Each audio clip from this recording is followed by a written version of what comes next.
Assalamu alaikum students. I am Samra Batul and it's BS Zoology second semester class. The subject is algebra and trigonometry. और आज का topic है fundamentals of trigonometry.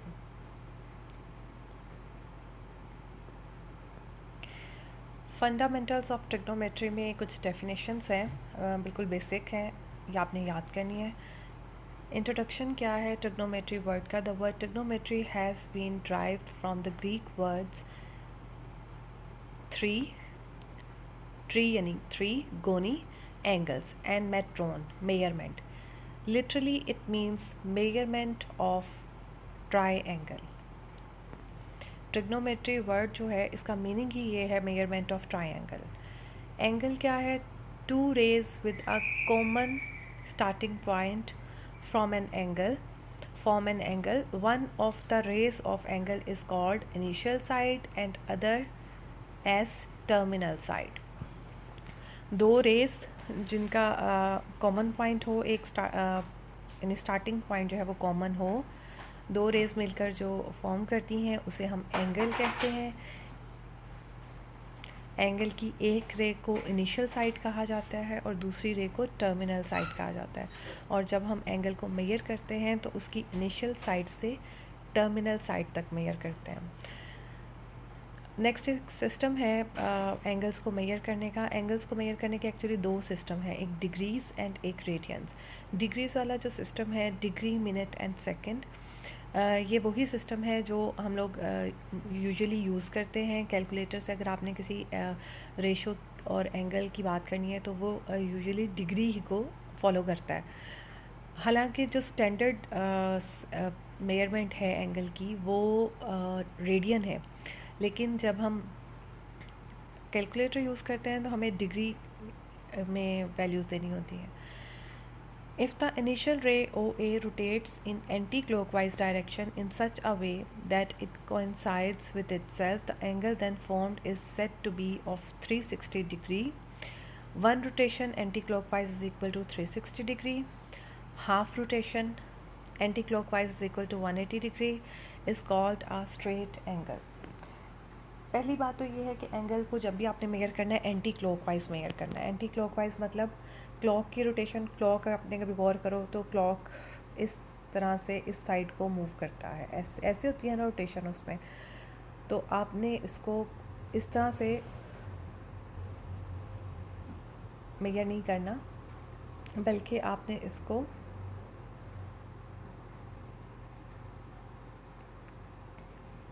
Anti clockwise major करना है, हमेशा ऐसे। और इसके यहाँ पे होती है इनिशियल साइड और यहाँ पे होती है टर्मिनल साइड। तो एंगल हमेशा इस तरह से एंटी क्लॉकवाइज मेजर किया जाता है। एक कंप्लीट रोटेशन का क्या मतलब है? यानी आप यहाँ से शुरू हुए और दोबारा यहीं पर वापस आ गए, तो ये जो एंगल बना ये है 360 डिग्री। मतलब आप ऐसे ही है ना, मेजरमेंट में किसी को नाम दे देना कि ये एग्जैक्ट एक्चुअली ये 360 डिग्री है, फिर आप उसके अकॉर्डिंग ही मेजर करते हैं। और जो हाफ है यानी एक स्ट्रेट लाइन पे आपने, सॉरी मेरी स्ट्रेट इतनी लाइन है नहीं, लेकिन स्ट्रेट लाइन पे आपने एंगल मेजर किया यहाँ से यहाँ तक, या इसको आप हाफ रोटेशन भी कहते हैं। हाफ जो सर्कल है उसको, ये किसके इक्वल होता है? 180 डिग्री के। इसी तरह क्वार्टर जो है इसको दरमियान से हाफ़ कर दें तो ये आपका जो एंगल बनेगा इसको हम 90 डिग्री का एंगल कहते हैं। और 90 डिग्री के एंगल को राइट एंगल भी कहा जाता है। सॉरी।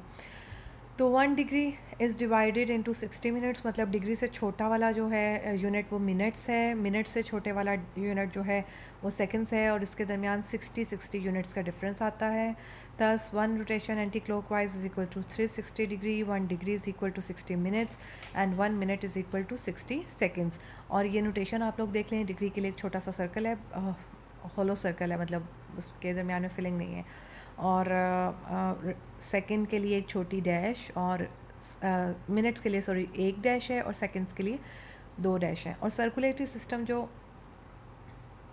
रेडियंस वाला सिस्टम है, radian is the measure of angle subtended at the centre of the circle by an arc whose length is equal to the radius of the circle. मतलब एक आपके पास circle है और इसका रेडियस है are, ठीक है। तो एक आर, जो आर किस वाली साइड को कहते हैं, जो इसकी ये वाली साइड है ना, आर्क ऑफ लेंथ आर जो एंगल सबटेंड करती है। मतलब आप एक सर्कल लिया, उस पे आपने उसके सर्कल की जो मेजरमेंट है उसके अकॉर्डिंग एक आर्क चूज़ की, ये सेंटर है। तो सबटेंडेड एंगल का क्या मतलब होता है, ये जो दो इसके एंड पॉइंट्स हैं उसको इसके सेंटर से जोड़ दें तो जो एंगल बनेगा इसको हम कहते हैं 1 रेडियन। यूनिट ये मेजर करता है कि 1 radian is equal to this. बस ये डेफिनेशन आपको ऐसे आनी चाहिए। बाकी कैलकुलेटर की हेल्प से आप जो है रेडियन को डिग्री में और डिग्री को रेडियन में कन्वर्ट कर सकते हैं। आप कैलकुलेटर में नोट कीजिएगा, एक इस तरह से ऐसे और ऐसे ऐसे ना कॉमास बने हुए कुछ होते हैं, तो उससे आप डिग्री को रेडियन और रेडियन को डिग्री में कन्वर्ट कर सकते हैं, ठीक है।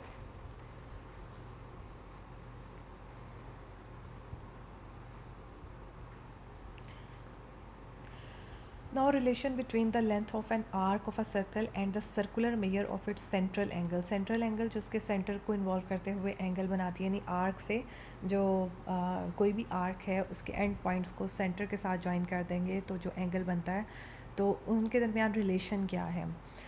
थीटा वो एंगल है, L is the length of arc और आर इज़ द रेडियस। अगर तो वो लेंथ जो है वो आर के बराबर ही हो जाएगी तो थीटा 1 रेडियन के इक्वल आ जाएगा। अच्छा, इसमें बस आपने एक चीज़ का ध्यान रखना है कि जब हम ये क्वेश्चन सॉल्व करते हैं ना, तो हमारा आंसर हमेशा रेडियन में आता है, डिग्री में नहीं आता। अगर आपका थीटा जो है डिग्री में गिवन है तो आपने उसको रेडियन में कन्वर्ट कर देना है, बस दैट्स इट। और इसमें कुछ नहीं, जस्ट एक फार्मूला है, यानी रिलेशन गिवन है आपको, arc of a circle and the circular measure of its central angle, और वो क्या है, theta is equal to L over R, where R is the radius of the circle, L is the length of the arc and theta is the circular measure of the central angle. मतलब again एक circle है आपके पास, उस पर आपने एक arc choose की जिसकी लेंथ जो है, यानी यहाँ से यहाँ तक ये एल लेंथ है इसकी, सर्कल का जो रेडियस है वो आर है। आपने इसके एंड पॉइंट्स को ज्वाइन, सेंटर से ज्वाइन किया तो जो ये एंगल बना इसको हम थीटा कहते हैं, राइट।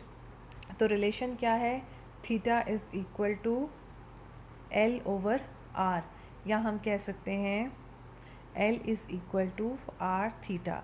तो अब ये तीन चीज़ें हैं, एल, आर और थीटा, इनमें से जौन सी अननोन होगी, कोई सी दो नोन वैल्यूज़ के साथ आप थर्ड वन जो है फाइंड कर सकते हैं, लेकिन थीटा का जो आंसर है वो आपका रेडियन में आएगा, ठीक है। बस ये ध्यान रखना, डिग्री में नहीं आएगा।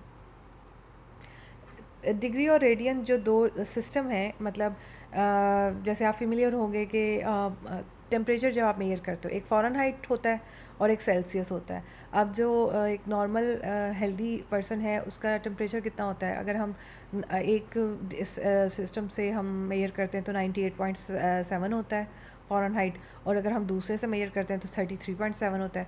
तो दरमियान में एक फार्मूला है ना उसको कन्वर्ट करने का, फ़ारेनहाइट से सेल्सियस में जाने का और सेल्सियस से फ़ारेनहाइट में जाने का।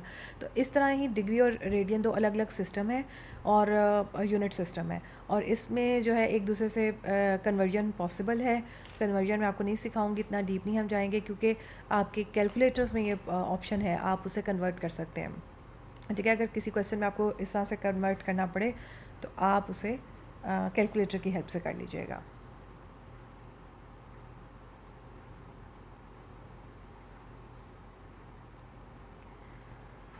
जी, अब एक क्वेश्चन है, what is the circular measure of the angle between the hands of a watch at 4 o'clock।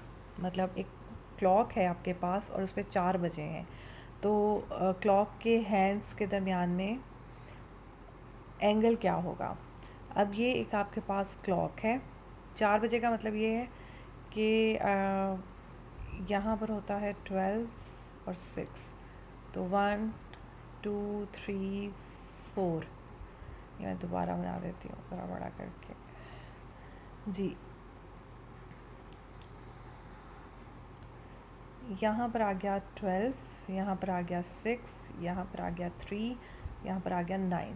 तो 4 बजे हैं। 4 बजे का मतलब ये है कि ये सेंटर में आपका ये लाइन आती है, ये थोड़ी सी ऐसे, ठीक है। 4 बजे का मतलब है एक हैंड इस साइड पे है और एक हैंड इस साइड पे है, ठीक है। 3 से थोड़ा नीचे है।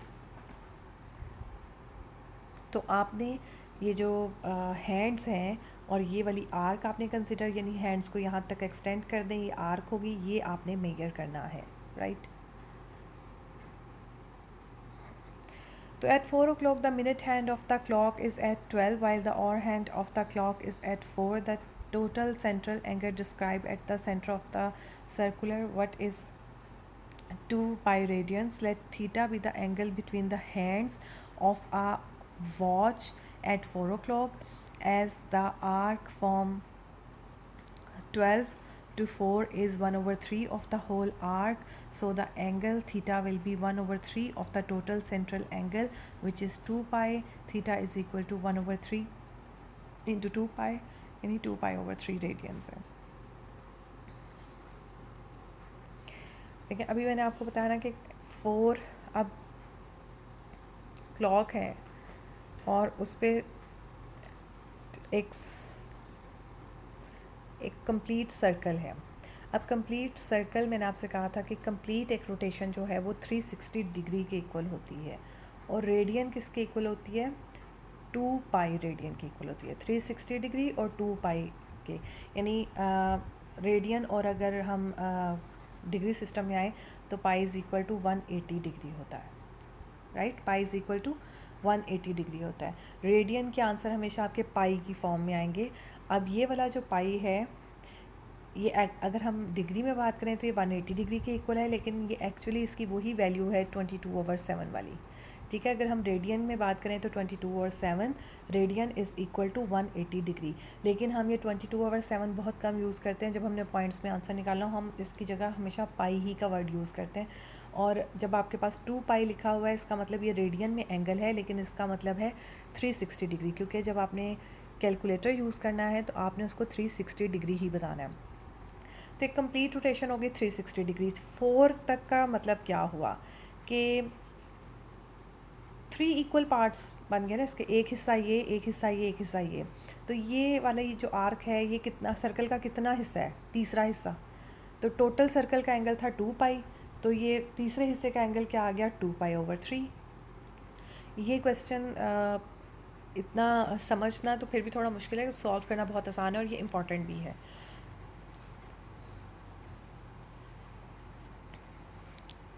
सॉरी जी। नेक्स्ट आपका क्वेश्चन है find theta when L is equal to 1.5 centimetre, R is equal to 2.5 centimetre. दो क्वेश्चंस हैं, एक में एल इज़ इक्वल टू 1.5 है, आर इज़ इक्वल टू 2.5 है। You have to find the theta.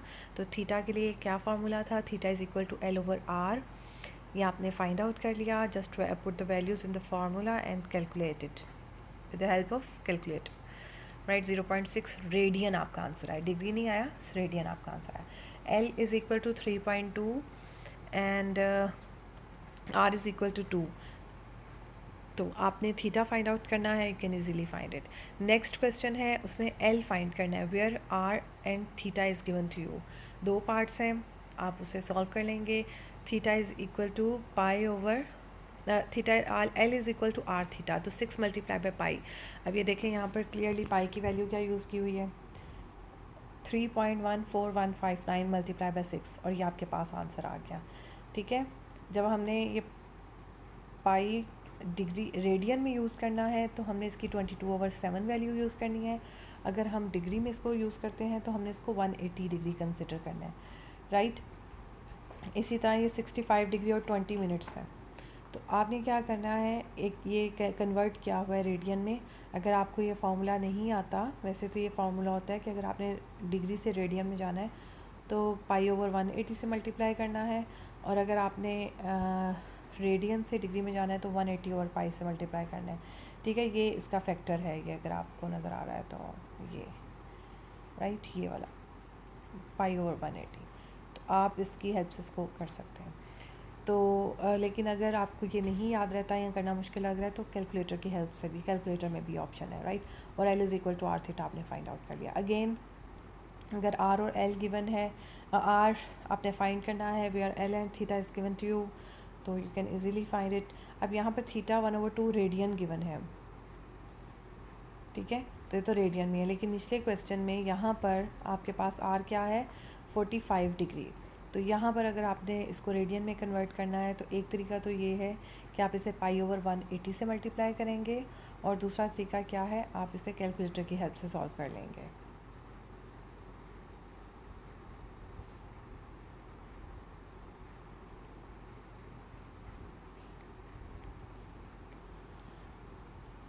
अच्छा, नेक्स्ट क्वेश्चन की तरफ जाने से पहले मैं आपको बताती हूँ, ट्रिग्नोमेट्रिक रेशोज़ वर्ड सुना हुआ है आपने? ट्रिग्नोमेट्रिक रेशोज़ में एक राइट एंगल ट्रायंगल,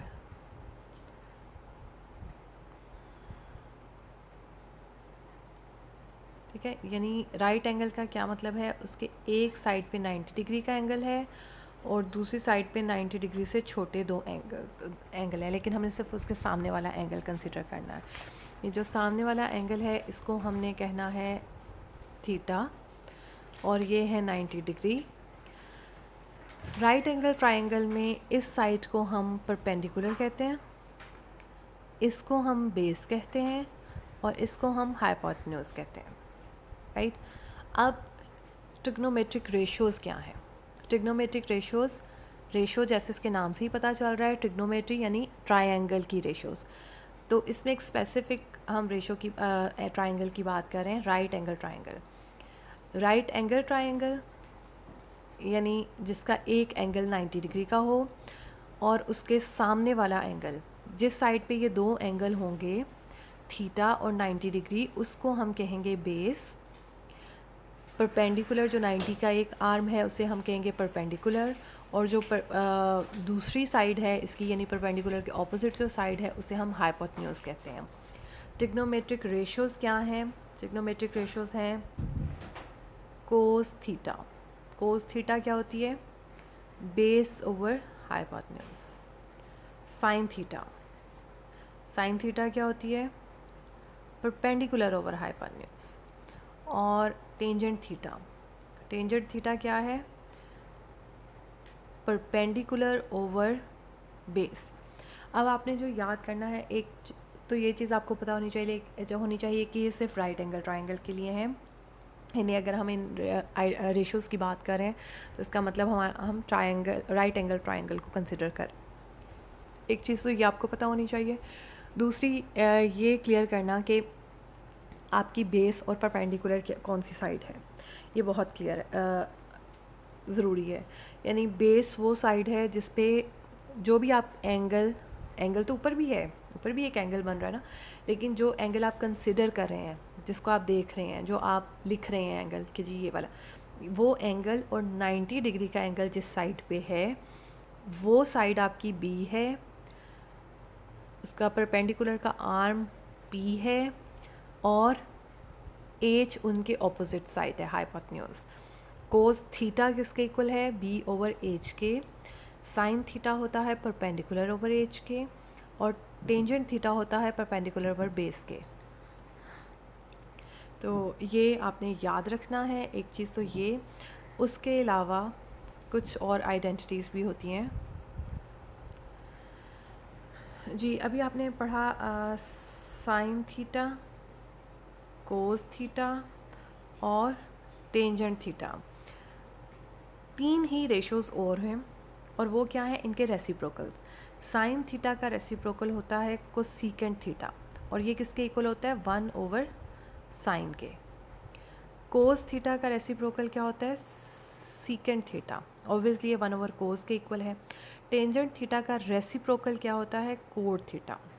अगर जैसे मैंने आपको कहा कि रेसिप्रोकल्स हैं, तो ये किसके इक्वल होगा?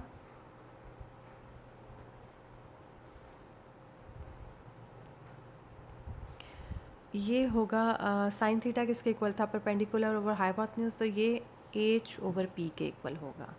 इसी तरह कोस थीटा किसके इक्वल होगा, कोस थीटा किसके इक्वल था, बेस ओवर पर हाइपोटेन्यूज, तो ये किसके इक्वल होगा, एच ओवर बी के, और ये किसके इक्वल होगा, बेस ओवर परपेंडिकुलर के।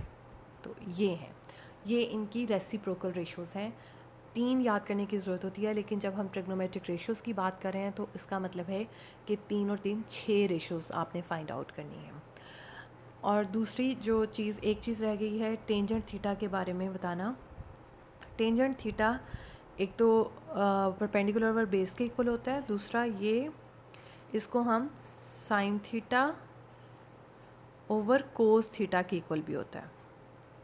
टेंजेंट थीटा जो है वो sign theta over cos theta के इक्वल भी होता है।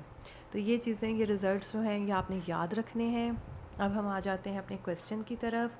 क्वेश्चन आपका क्या है, find the values of the remaining trigonometric functions if sin theta is equal to 12 over 13 and terminal arm of the angle is in quadrant 1. sin theta is equal to 12 over 13 है, right अभी हम सिर्फ इस पे focus करते हैं, first quadrant की बात मैं आपको बाद में समझाती हूँ। sin theta is equal to 12 over 13 अगर है तो बाकी की रेशोज़ आपने इसकी हेल्प से फाइंड आउट करनी है। जो नीचे दूसरा और चौथा क्वेश्चन है ये आपने खुद सॉल्व करना है, मैं सिर्फ पहला इसका फर्स्ट पार्ट ही करवाऊँगी, राइट। तो sin theta is equal to 12 over 13। अगर sin थीटा 12 ओवर 13 है, मैंने आपसे क्या कहा, एक राइट एंगल ट्राइंगल होती है, साइन थीटा होता है परपेंडिकुलर ओवर हाइपोटेन्यूज, यहाँ पे थीटा है, यहाँ पे एंगल है। अगर साइन थीटा है 12 ओवर 13 तो इसका मतलब इसकी ये साइड 12 है और ये साइड 13 है। अब आप लोगों ने 8th क्लास में पैथागोरस थ्योरम पढ़ा होगा। पैथागोरस थ्योरम क्या होता है, पैथागोरस थ्योरम का मतलब है हाइपोटेन्यूज का square is equal to square root of, तो ये लिखना इससे मुश्किल है जी, ए का स्क्वायर या आप इसको बी का स्क्वायर प्लस पी का स्क्वायर कहते हैं, यानी हाइपोटेन्यूज का square is always equal to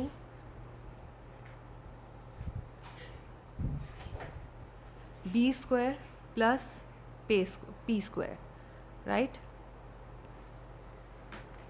B square plus P square, ये पैथागोरस थ्योरम है कि hypotenuse square is equal to B square plus P square. और अगर आप इनमें से 3 साइड्स हैं ट्रायंगल की, आपको जोन सी साइड भी चाहिए बाकी 2 की हेल्प से आप फाइंड आउट कर सकते हैं। अब जैसे मुझे यहाँ पर परपेंडिकुलर और हाइपोटेन्यूज पता है, मुझे अब क्या चाहिए, बेस, तो बेस किसके इक्वल होगी, हाइपोटेन्यूज का स्क्वायर माइनस परपेंडिकुलर का स्क्वायर, राइट।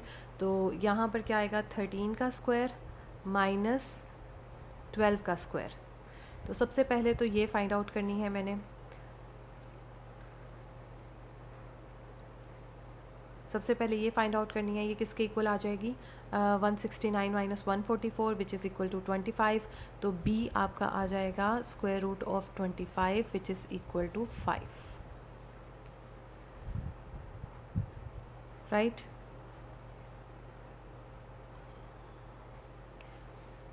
ये दूसरा मेथड है, इसको जो साइड आपने फाइंड आउट करनी है उसको फाइंड आउट करने के लिए आप ये आइडेंटिटी भी यूज़ कर सकते हैं, मैं बाद में समझाती हूँ। पहले आप जो है ये याद रखिएगा, ये वाला मेथड जो है वो ज़्यादा आसान है, फिर ये दूसरा मेथड भी आपको समझा दूँगी। तो अब हमारे पास जो ट्रायंगल आ गई उसकी ये साइड है 12, ये साइड है 13 और ये साइड है 5। अब आप इजीली इसकी बाकी की रेशोज़ बता सकते हैं बाय यूजिंग पैथागोरस थ्योरम। आपने जो अननोन साइड है वो फाइंड करनी है और उसके बाद बाकी की ट्रिग्नोमेट्रिक रेशोज़ आपने बता देनी है। कोस थीटा किसके इक्वल है, 5 ओवर 13, ये देखें यहाँ पर गिवन है।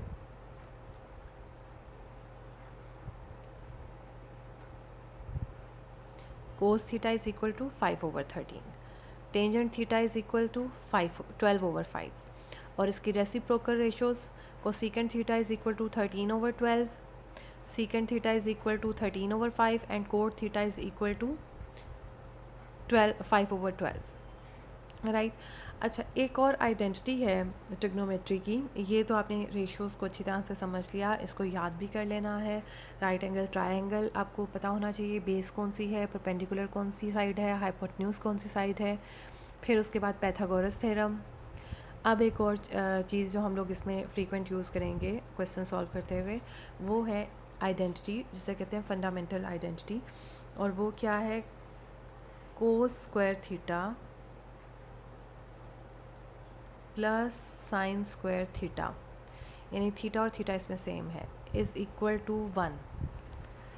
Cos square theta plus sine square theta is equal to 1।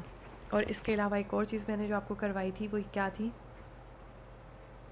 Tangent theta is equal to sine theta over cos theta.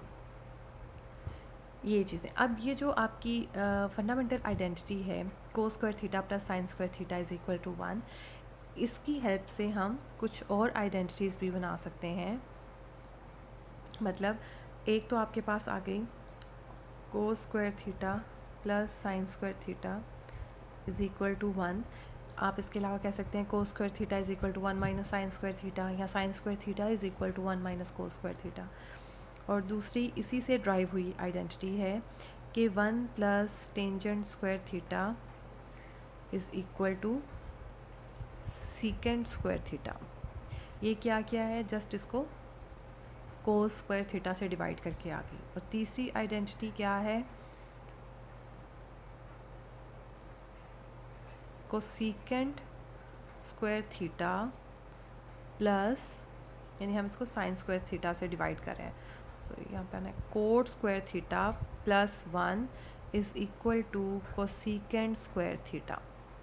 ये तीन ट्रिग्नोमेट्रिक आइडेंटिटीज़ हैं जो आपने याद रखनी है। एक ही से पहली जो है आपकी, इसी से बाकी दो ड्राइव होती हैं। आप ड्राइव करना सीख लें या आप जो है इसको याद कर लें, तो इट्स अप टू यू। और इन आइडेंटिटीज़ की हेल्प से हम जो है वो क्वेश्चन सॉल्व करेंगे। तो अगर तो ये आपको आइडेंटिटीज़ आती हैं, आप इसकी हेल्प से भी क्वेश्चन सॉल्व कर सकते हैं, जैसा कि यहाँ पर किया हुआ है। और अगर आप को आइडेंटिटीज़ नहीं याद, तो पाइथागोरस थ्योरम आपको याद होना चाहिए, आप उसकी हेल्प से भी क्वेश्चन सॉल्व कर सकते हैं। अच्छा, अब बात आ जाती है कि क्वाड्रेंट की। First quadrant, second quadrant, third quadrant और फोर्थ क्वाड्रेंट, इसका क्या मतलब है।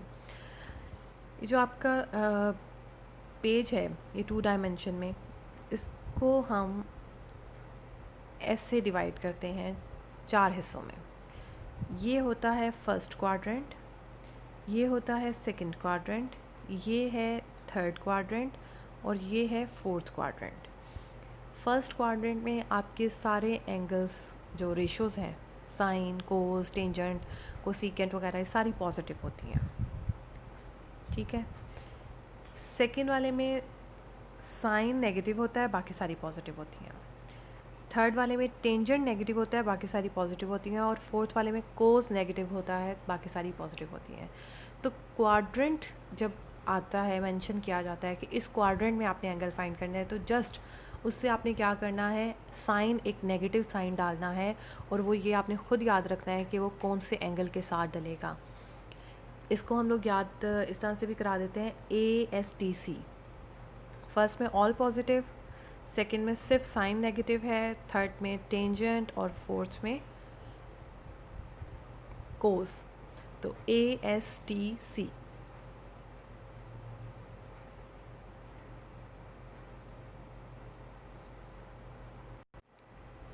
राइट, तो ये आपके फर्स्ट, सेकंड, थर्ड और फोर्थ क्वाड्रेंट की अगर हम बात कर रहे हैं, तो ASTC की आपने इसको फॉर्म में याद कर लेना है। फर्स्ट क्वाड्रेंट में सारे पॉजिटिव हैं, सेकंड में साइन पॉजिटिव है, थर्ड में टेंजेंट और फोर्थ में कोस पॉजिटिव है। उसके अलावा बाकी जो रेशोज़ हैं उनके साथ आपने एक नेगेटिव साइन डालना है खुद से, चाहे वो आपके आंसर में आ रहा हो या नहीं आ रहा हो, ठीक है। क्यों आता है इसकी आप उसमें ना डिटेल्स में जाएं, जस्ट आपने सिर्फ इसको याद रख लेना है। राइट,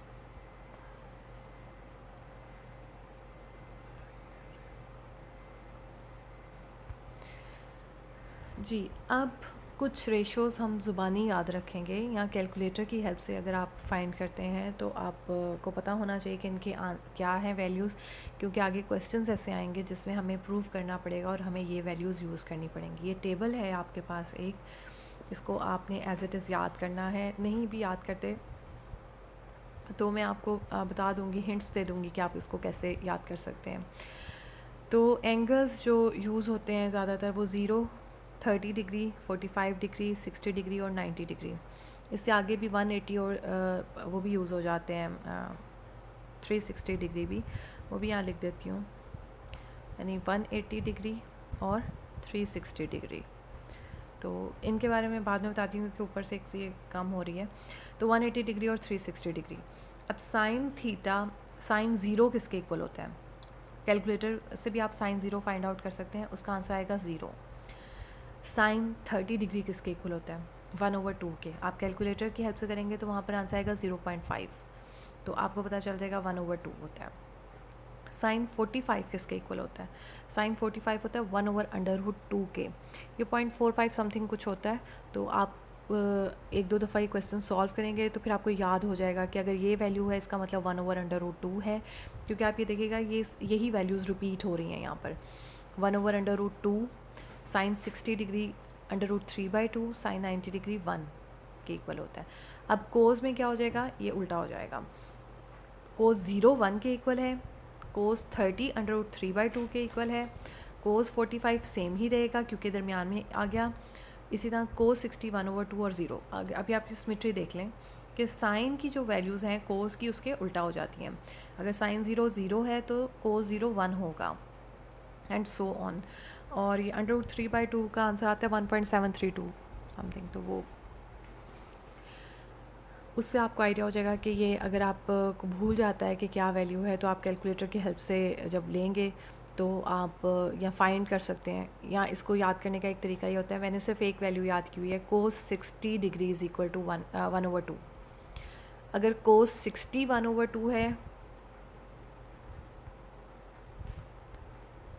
क्योंकि मुझे भी भूल जाती हैं, तो कोस 60 अगर 1/2 है तो इसका मतलब साइन 60 क्या होगा? √3/2, क्योंकि वो सेम नहीं हो सकते। कोस 60 अगर 1/2 है तो कोस 30 क्या होगा? √3/2, ये भी सेम नहीं हो सकते। साइन 30 1/2। ये अपने अपने तरीके हैं, जैसे आपको आसान लगता है आप उसकी याद कर लें, और अगर नहीं भी याद होता तो कैलकुलेटर की हेल्प से फाइंड कर सकते हैं। लेकिन उसमें आपको ना ये √3/2 का नहीं पता चलेगा, बाकी तो आइडिया हो जाएगा कुछ, लेकिन √3/2 तो जो वैल्यू आपको ना समझ आए कि वो क्या है तो √3/2 होगी। ठीक है, चलें जी। टेंजेंट थीटा क्या होता है? 0। टेंजेंट 30 आप इसको √3/3 लिखा हुआ है, हम इसे 1/√3 भी कह सकते हैं क्योंकि ये कैंसिलेशन हो जाएगी। टेंजेंट 45 1 के इक्वल होता है, टेंजेंट 60 डिग्री √3 के, टेंजेंट 90 डिग्री। ये यू का क्या मतलब है? इन्फिनिटी, अनडिफाइंड, जिसको हमें आंसर ही नहीं पता। कोसिकेंट थीटा, ऑब्वियसली ये मैंने आपसे कहा कि इनके रेसिप्रोकल्स हैं रेशोज़, तो आप उन्हीं की हेल्प से इसको, अगर आपको ऊपर वाला ये यहाँ तक टेबल याद है, बल्कि आपको सिर्फ अगर ये दो भी याद हैं तो भी आप बाकी की सारी वैल्यूज़ निकाल सकते हैं। टेंजेंट थीटा क्या होता है? साइन थीटा और कोस थीटा के इक्वल है। तो अगर आपको इनकी वैल्यूज़ याद हैं तो फिर जस्ट आपको ये 2 लाइन्स जो हैं वो याद करनी है, और इन 2 लाइन्स में भी इतने मज़े की बात है कि एक से दूसरी उलट जाती है। तरतीब अगर एक राइट टू लेफ़्ट है तो उसकी लेफ़्ट टू राइट हो जाएगी। तो आप सिर्फ एक ही लाइन अगर याद कर लेंगे तो आपको बाकी सारी लाइंस जो है वो याद करने की ज़रूरत नहीं रहेगी, आप उसी की हेल्प से ड्राइव कर लेंगे।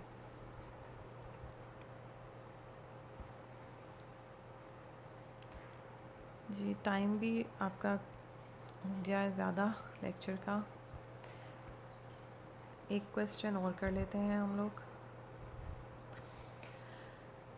ये अगेन जो आपका पिछला क्वेश्चन था उस जैसा क्वेश्चन है। कोसिकेंट थीटा की वैल्यू आपको गिवन है and you have to find the remaining trigonometric functions. Difference इसमें और पिछले क्वेश्चन में क्या है? पिछले क्वेश्चन में एक नंबर था, राइट, और इसमें क्या है? आपके पास m की फॉर्म में आपके पास एक नंबर है। तो आपने इस क्वेश्चन में क्या किया गया है? आइडेंटिटीज़ की हेल्प से इसको सॉल्व किया गया है, यानी 1 + cot square theta is equal to cosecant square theta identity, जो मैंने आपको भी याद करने को कहा, उसकी हेल्प से इसको सॉल्व किया गया है। जी हाँ, आप इसको दूसरे मेथड से भी सॉल्व कर सकते हैं। उसमें क्या होगा, आप एक ट्रायंगल बनाएंगे,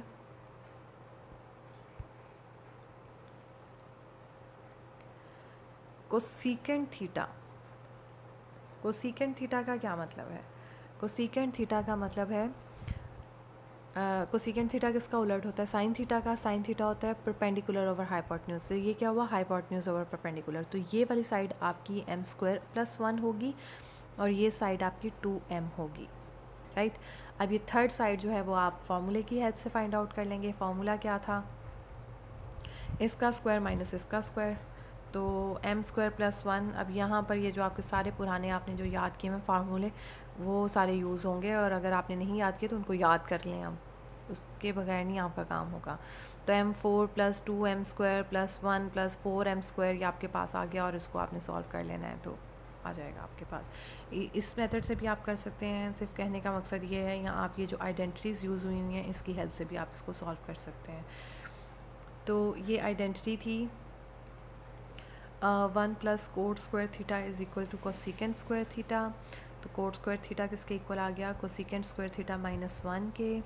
कोट थीटा किसके इक्वल आ गया? ± cosecant² थीटा -1 के। और आपने इसको इसमें